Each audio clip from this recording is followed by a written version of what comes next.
네, 여러분 안녕하십니까? 팡터바에 오신 것을 환영합니다. 오늘 이제 팡터바 24번째의 네 번째 시간 이렇게 말씀을 드려야 될 것 같네요. 지난주로 24가 이제 마무리 될 수도 있었는데 제가 한 가지 얘기를 사실 더 하고 싶었어요. 그래서 오늘 이렇게 창세기 12장 10절부터 20절까지에 나와 있는 이야기를 하나 더 하도록 그렇게 하겠습니다. 오늘은 이제 18절을 가지고 말씀을 드리겠는데요. 18절 말씀은 그런 거예요. 바로가 아브라함을 불러서 이르되 네가 어찌하여 나에게 이렇게 행하였느냐? 네가 어찌하여 그를 네 아내라고 내게 말하지 아니하였느냐? 바로가 아브라함을 불러서 이제 항의한 그런 내용이라고 볼 수 있어요. 저는 여기서 이제 아브라함의 태도에 좀 주목해서 보려고 그러고요. 아브라함의 태도에서 제가 한 가지 얻은 인사이트는, 이게 참 변명하지 않는 사람이 굉장히 멋있구나. 어떤 상황이나 일이 되면 주절주절 이렇게 저렇게 사정이 이렇고 형편이 이렇고 이야기하게 되는 게 일반적인데, 아브라함은 이제 그렇게 하지 않는 것을 볼 수가 있어요. 그래서, 이런 게 멋있네. 변명하지 않고 이렇게 하는 것이 참 괜찮구나 하는 생각이 들었어요. 그래서 이 얘기를 여러분들과 함께 조금 나누고 싶었습니다. 이제 하나님이 바로의 집에 재앙을 내리시잖아요. 그러니까 똑똑한 바로가 열받는 거죠. 아니 이게 내가 뭘 잘못한, 그 당시 문화로서는 그렇죠. 그 당시 애굽 초강대국 애굽의 왕의 문화로서는 이제 그렇게 생각하는 거죠. 이건 내가 뭘 잘못했나, 왜 이런 일이 생겼나 생각을 하고, 이건 아브라함이 나한테 거짓말했구나. 이제 이렇게 생각하고 아브라함을 불렀죠. 그래서 왜 우리 집에 이렇게 어려운 일이 생기게 하느냐 이렇게 항의하고 따져 묻는 것을 볼 수가 있습니다. 말씀드린 것처럼 아브라함이 여기서 이렇게 가타부타 말을 하거나 변명하지 않는 그런 모습을 보입니다. 여러분 한번 우리가 상상을 해보시자고요. 아브라함이 바로에게 할 수 있었던 말 가운데는 어떤 말이 있을까? 제일 먼저 떠오르는 게 그런 거예요. 야, 너 있지? 사실은 하나님이 네 꿈에 나타나신 거 너 잘 알지? 사실 나 이런 사람이야. 네가 우리 집안을 이걸 건드렸는데 너 큰일 났어. 이제 이런 하여간 글쎄 가능할지 안 가능할지 몰라도 이런 대답도 할 수가 있을 것 같아요. 이런 말도 할 수 있을 것 같아요. 이건 사실 하나무인이죠.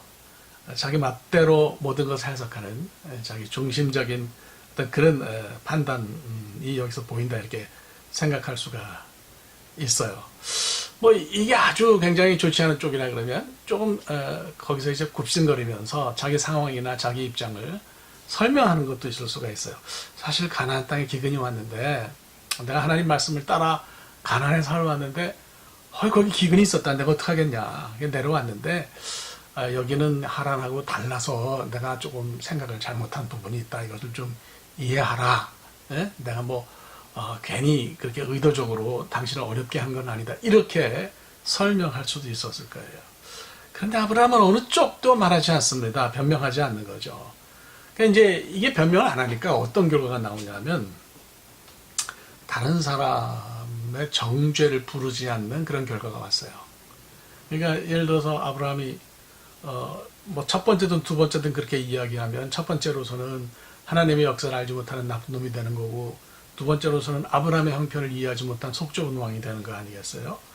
그런데 아브라함은 여기서 바로를 비난하지 않고 또 거기에 대해서 무슨 일말의 변명을 하지를 않습니다.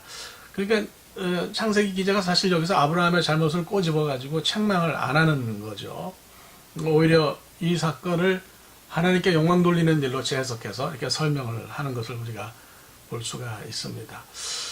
이제 우리가 편한 대로 어떤 위기 앞에서 사건을 내 마음대로 해석하려고 그러면 쉽게 변명할 수밖에 없는 것 같아요. 근데 이제 이게 변명을 하면 제가 살아온 경험으로도 그렇지만 일을 해결하는 게 아니라 일을 더 어렵게 만들어요. 꼬이게 합니다. 그러니까 아브라함이 변명 안 하고 묵묵하니까 하나님이 일을 마무리하시는 거 아니에요?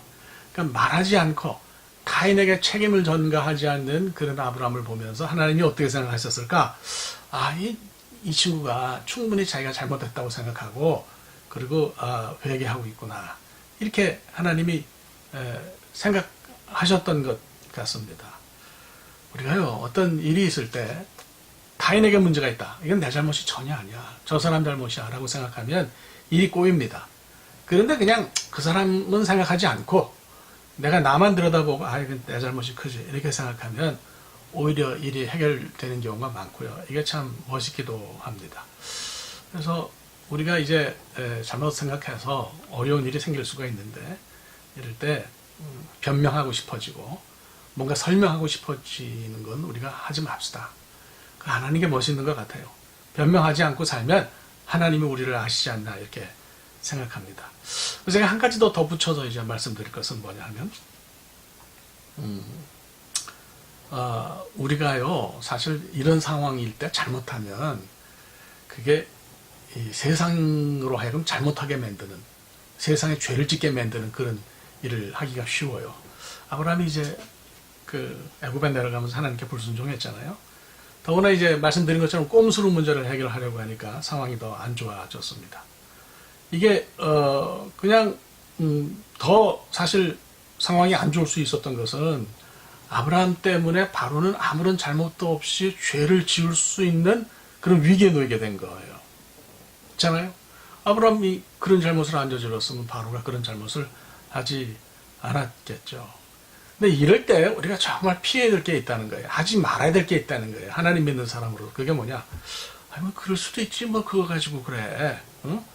나는 나쁘게 하려고 그런 게 아니야. 내 의도는 선했어. 뭐 결과가 좀 안 좋았을지 몰라도 나는 내 마음은 정말 그렇게 나쁜 마음이 아니었어. 나는 그냥 나름대로 하나님 뜻을 찾으려고 했던 것 뿐이야. 요렇게 말하는 거 하면 안 된다. 그 얘기예요. 많은 사람들이 선한 의도였다고 말하면서 다른 사람에게 피해를 입히고 나와서 그거를 괜찮다. 내 의도는 나쁜 게 아니었다. 이렇게 말하는 경우가 있습니다. 그거는 우리가 하지 않아야 할 일입니다. 그러니까 주변 사람들의 상황을 헤아리지 않고 하나님 앞질러 가가지고 자기가 문제를 해결하려고 하다가 잘못하니까 나는 이게 하나님 마음을 내가 읽어서 이렇게 내가 해드리려고 한 거야. 내 의도는 나쁘지 않아. 이렇게 말할 수가 있다는 건데 이거 우리가 책임감 느껴야 되는 그런 부분이에요. 우리가 하나님 뜻을 따르지 않고 내 생각을 따르고 잘못하기 때문에 애꿎게 세상이 죄를 범하는 그런 결과가 온다는 것을 알 필요가 있습니다. 예수님요, 지금 사순절인데 온 생애 동안 하나님을 추월하지 않으셨어요.